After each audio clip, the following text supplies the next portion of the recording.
Hi hello friends. இப்படிப்பட்ட சூழ்நிலையில் கூட நம்ம ரம்யாவை பற்றி சாமிதுரை பார்த்திங்கன்னா புரிஞ்சுக்கலையே அப்படின்றதுக்கனால தான் பார்த்திங்கன்னா எல்லாருக்குமே வருத்தமாக இருக்குது. அதை விட வருத்தம் நம்ம அண்ணத்துக்கு இருக்குது. ஏன்னா இப்போவும் நீ அவளை நம்புறியா அப்படின்ற மாதிரி கேட்டுக்கிட்டு இருக்காங்க. அது மட்டும் இல்லாமல் இப்போ இப்படியெல்லாம் சீட் பண்ணி தான் கல்யாணத்தை நடத்திக்கிட்டா, கல்யாணம் பண்ணிக்கிட்டா அப்படின்ற மாதிரி ரம்யாவால் கேஸ் கொடுக்கறதுக்காக பார்த்திங்கன்னா குடும்பமே போலீஸ் ஸ்டேஷன் போயிருக்கு. அங்கேயும் நம்ம சாமிதுரை பார்த்திங்கன்னா கெடுத்துக்கிட்டு இருக்காங்க.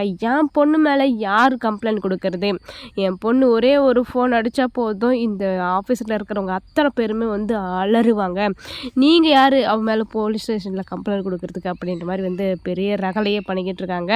நீ எப்போவுமே திருந்த மாட்டேன், உன்னை அப்படியே விட்டுட்டு இருக்கணும், எப்படியாவது போ அப்படின்னு சொல்லிட்டு கைத்தை அறுத்து விட்டுட்டுருக்கணும் அப்படின்ற மாதிரி நம்ம அண்ணன் பார்த்திங்கன்னா அந்த அளவுக்கு கொலவெறியோடு பேசிக்கிட்டு இருக்காங்க. ஏன்னா நம்ம அண்ணத்துடைய கோபம் பார்த்திங்கன்னா ரொம்ப நியாயமானது.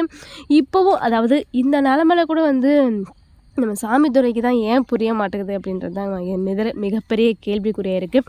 எல்லா பிரச்சனையும் போய் இப்போ இன்னொரு பக்கம் பார்த்திங்கன்னா நம்ம ரம்யாவுடைய பிளான், அவங்களுடைய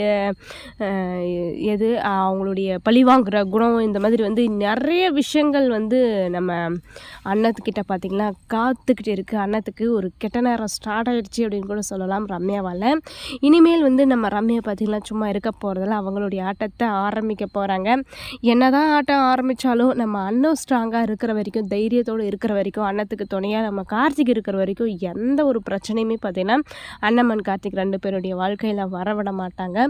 எல்லா பிரச்சனையும் தாண்டி அவங்க ரெண்டு பேருமே சந்தோஷமாக வாழுவாங்க அப்படின்ற மாதிரி தான் எல்லாருடைய எதிர்பார்ப்பையும். அடுத்ததாக என்ன நடக்கும் அப்படின்னு நம்ம பொறுத்திருந்து பார்க்கலாம். இந்த மாதிரி இன்ட்ரெஸ்டிங்கான வீடியோ கேட்க நம்ம சேனலை சப்ஸ்கிரைப் பண்ணிக்கோங்க.